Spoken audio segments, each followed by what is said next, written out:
How's it going, comic book fans? Welcome back to another comic book review on Comic Drops. Today we're diving into Ninjak vs. Roku, issue number 3 from Valiant Comics and Alien Books.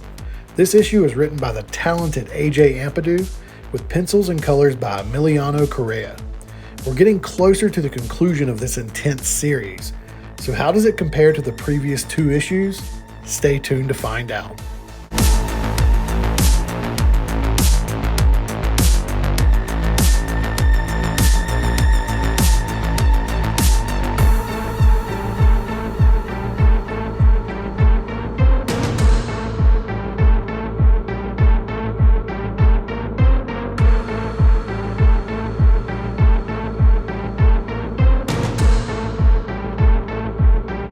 Okay, let's talk about the narrative quality of Ninjak vs. Roku, issue number 3. This issue picks up right after the cliffhanger ending of issue number 2, where we saw Roku stab Ninjak to death in the mind space, leaving him comatose in reality. We open with Colin King lying in a hospital bed with Neville Alcott and another Daybreak agent at his side. The scene effectively sets the stage for Ninjak's current struggle, as both characters are puzzled by his condition. They're unaware of the mind space's impact on the body, and the line, "It's almost as if someone reached in his brain and shut it off," perfectly captures the gravity of the situation. From there, we switch to a flashback sequence that gives us more insight into Roku's past, back when she was still known as Angelina Alcott and in training at MI6. The training exercise is simple. Escape a room filled with knockout gas while handcuffed, with only one gas mask stashed inside a glass box. Everyone else in the session passes out, but Angelina's sheer determination and brute strength shine through as she headbutts the glass box, breaking it open and securing the gas mask for herself. This scene is crucial as it showcases Roku's approach to problem solving, using raw power and an unstoppable drive to survive. The narrative then shifts again back to the present, where Roku is in a forest declaring herself a force of nature. This issue is more introspective, diving into Roku's inner thoughts and feelings, but it also stumbles in certain areas. We get a recap of events from previous issues, which feels unnecessary and overly wordy. As readers, we're already familiar with the story, so this recap bogs down the pacing. Plus, Roku stumbling upon a temple and facing off against 3 disciples of the undead monk feels too convenient, especially when the disciples are taken out with ease, and one is even defeated, get this, with a single knee to the chin. These are supposed to be formidable opponents trained by the undead monk himself, but they're easily defeated, unlike previous confrontations with other disciples of this monk. And then there's the introduction of the Minister of Blades, a new villain who comes across as underwhelming. His telepathic powers are limited to weapons with sharp edges, which seems oddly specific and not very menacing. The fight between Roku and the Minister of Blades is intense though, but it's hard to take him seriously when the narrative is moving so fast at this point. And then we get a big reveal about Mary Beth, the girl Roku and Ninjak are trying to rescue, being created by the same people who made the Minister of Blades, and possibly Roku herself. It's intriguing but doesn't get explored enough in this issue.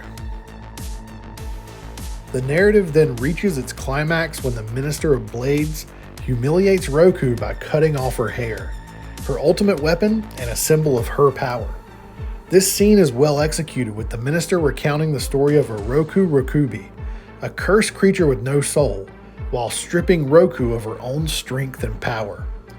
Roku's eventual victory, headbutting the Minister of Blades until he's unconscious, is satisfying and parallels the training scene from earlier in the issue. However, the convenience of her finding an urn with the undead monk's ashes in it just lying around on the ground feels like a lazy way to wrap up this issue. Overall, there are some standout moments in this comic. However, the narrative quality of Ninjak vs. Roku issue number 3 is inconsistent. For every intriguing plot point, there's a cliche or baffling event that detracts from the story. I still have faith in AJ Ampadu to deliver a satisfying conclusion, but this issue has me somewhat worried about what will come next. Alright, let's discuss the visuals of Ninjak vs. Roku issue number 3. With this comic, Valiant has brought back Emiliano Correa for pencils and colors. And I was a big fan of his work in issue number 1, with his stylistic art and film grain aesthetic. But after seeing Diego Garibaldi's work in issue number 2, going back to Correa's art feels like a bit of a downgrade. Now, that's not to say Correa's work is bad, far from it. His pencils and colors are still visually striking in many places. He frames the action in interesting ways and draws the characters with consistency and care. The locales Roku travels to in this issue are detailed, giving a strong sense of place, and the expressive nature of the characters' faces adds emotional depth to the story. Roku's expressions and the pain she endures are well done, allowing readers to connect with her on a deeper level. The standout scene, of course, is the Minister of Blades cutting Roku's hair. The framing of this scene with its close-ups and medium shots pulls you into the moment, making you feel Roku's despair and defeat. The full-page image of her kneeling, impaled, bloody, and surrounded by her hair is almost religious in its symbolism and makes for an iconic comic book moment.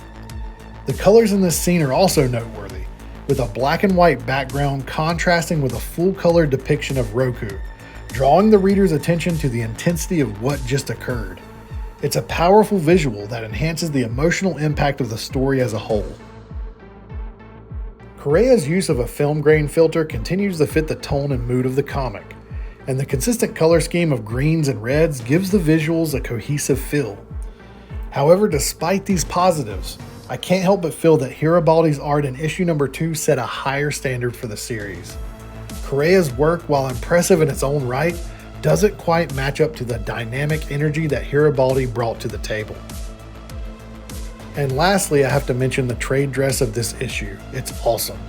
The cardstock cover featuring art by Richard Ortiz and the thick glossy interior pages make this issue feel like a premium release. To sum up my thoughts on Ninjak vs. Roku issue number 3, it has its highs and lows.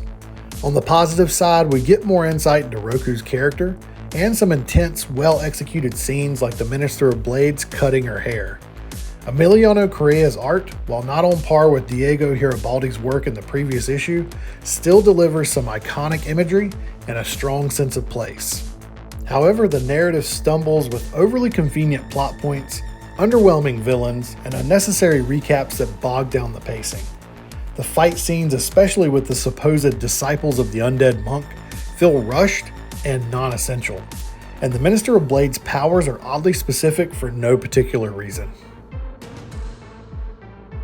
Despite these issues, I'm still hopeful for a strong conclusion in the final issue, and I have faith that AJ Ampadu can bring this story home in a satisfying way. And hey, even with its flaws, this comic is still better written than most other Valiant books on the shelves right now. Alright, if you enjoyed this review, don't forget to hit that like button, subscribe to Comic Drops, and comment below your thoughts on Ninjak vs. Roku issue number 3. I'll see you in the next video where we'll discuss Archer and Armstrong Assassination number 1. Thanks for watching.